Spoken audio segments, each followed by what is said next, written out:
So here's my pull-up counter app with the emulator control. And when you enter the app, it's going to say welcome, shake to start. So we'll give it a little shake here. And then your counter comes up here. And what you're going to see here is just for debugging purposes. This will be hidden in the final production app. But this is the acceleration reading in the Y direction.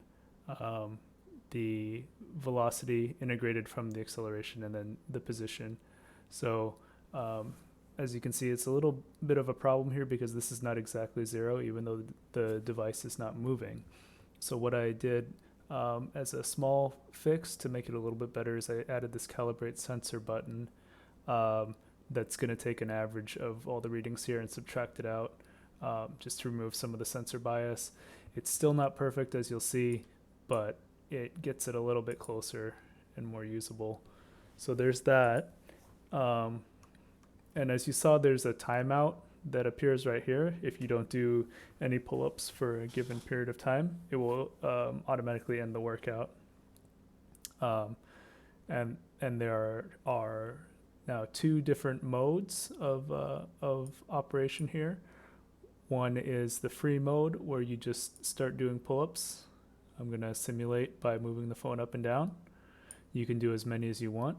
And then once you're done, you either wait for the timeout or you hit end workout and it will stop. As you can see, the readings stop. It's a shake to start. So once you shake, you'll start a new set.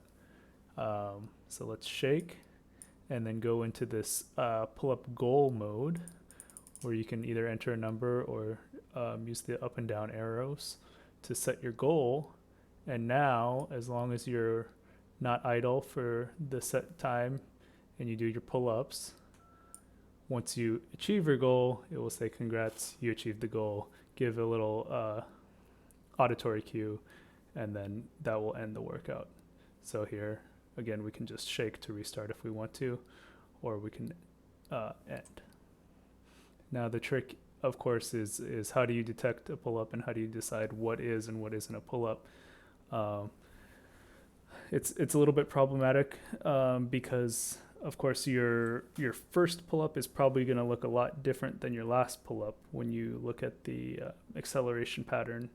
But what I did was I took the acceleration history, checked for a point where the acceleration went from positive in the y going, that's an upwards acceleration, positive to negative means that you've, and then there's a minimum amount of velocity calculated here that will indicate you've moved your body a specific distance. And you know, you can tune that to match the different people and make sure that it counts all of your pull-ups. But that's the basic algorithm is that it's going to detect a change from a positive acceleration to a negative acceleration. That means you're done applying force and you start to slow down.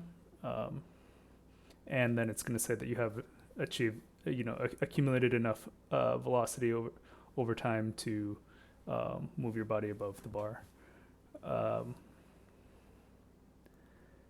And then there's also a built-in delay so that it doesn't double count or count multiple